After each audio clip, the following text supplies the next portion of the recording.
C'est dans ce lac californien que cette chercheuse de la NASA a fait une étonnante découverte. Rien de moins qu'une nouvelle forme de vie. Dans ces sédiments se trouve une bactérie hors du commun. Cela nous aide vraiment à comprendre la vie dans l'univers. Si cela se vérifie et mes résultats semblent le confirmer, cela va élargir notre manière de concevoir ce qu'est la vie. Pourquoi une telle révolution ? Parce que normalement, toute forme de vie sur Terre a besoin de 6 éléments pour se développer. Mais cette bactérie-là a remplacé un des éléments, le phosphore, par de l'arsenic, un violent poison naturel. Autrement dit, voilà de la vie dans un milieu que l'on pensait invivable, et de là il n'y a qu'un pas jusqu'à imaginer la vie sur des planètes que l'on pensait invivables. Nous nous souvenons de toute cette bonne vieille chimie qu'on a apprise, et on n'arrive pas à y croire, mais il faut avoir à l'esprit que cette chimie peut être fausse. En fait, ce qui est magnifique avec la science, c'est que la science peut bouleverser toutes les croyances des experts. La découverte d'une vie extraterrestre est encore loin d'être à l'ordre du jour, mais nous sommes ici à la base d'une nouvelle réflexion scientifique.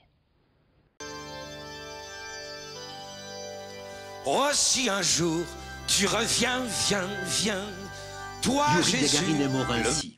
Aux commandes d'un MiG-15, le premier homme de l'espace s'est écrasé 7 ans après son exploit dans une forêt près de Moscou. C'était en mars 68. Jusqu'ici, les circonstances de sa mort avaient été classées secret d'État, alimentant des rumeurs d'un pilotage en état d'ivresse et même d'un complot du KGB. Les autorités russes viennent de révéler que le cosmonaute a probablement voulu éviter une sonde atmosphérique, une manœuvre brusque qui aurait provoqué sa chute. Une révélation faite à l'occasion du 50e anniversaire de l'exploit historique de Yuri Gagarin. Les pionniers ont toujours eu leur part de chance, et ceux de l'espace ont aussi été chanceux. Il y avait tant de problèmes cachés dans cette conquête. Ce qui est arrivé, c'est qu'ils ont réussi à les gérer les uns après les autres avec succès. Il fallait avoir du talent et une bonne étoile. Pas seulement nous, les Américains aussi. Les Américains, à qui l'URSS brûle la politesse le 12 avril 1961. Ce jour-là, sur la base spatiale de Baïkonour, Gagarine se prépare à atteindre l'espace en s'arrachant pour la première fois à la Terre. À bord de Vostok 1, il fera une fois le tour de la planète en 108 minutes. Regardant à travers le hublot, longtemps s'exclamer « Je vois la Terre, c'est magnifique !» Une planète qui lui apparaît, ainsi qu'à tous les cosmonautes qui suivront, sans frontières et fragile. Moribond, c'est sûrement dans notre maison qu'on te soignera. En 2011, en plein Paris, voici ce qu'on peut encore voir.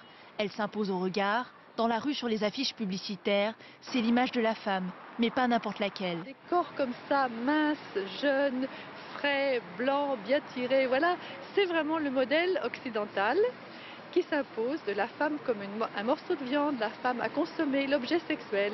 Et c'est ça qui est, dans les villes, le grand livre d'images du machisme. Cette féministe ne rate aucune occasion de protester. Depuis 40 ans, elle milite. C'est en 2000 qu'elle fonde La Meute, la seule association de France qui épingle les réclames qu'elle considère comme sexistes. Depuis la création de la publicité, la femme a toujours été mise en avant, mais pas toujours dans le même rôle.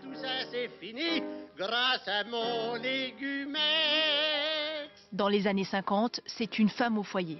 Les femmes ne sont plus dociles. 30 ans plus tard, la voici émancipée. Même si certains clichés ont du mal à disparaître, années 90, ils inspirent toujours les publicitaires.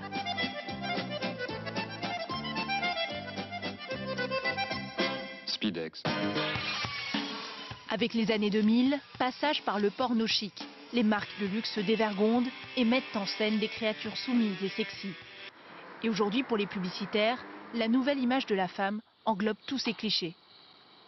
C'est devenu une femme polyvalente à laquelle on demande à la fois d'être une bonne mère, une bonne épouse, une bonne amante, une professionnelle accomplie, une bonne copine. On lui dit de rester également jeune. Finalement, on lui met pas mal de pression dans les années 2000.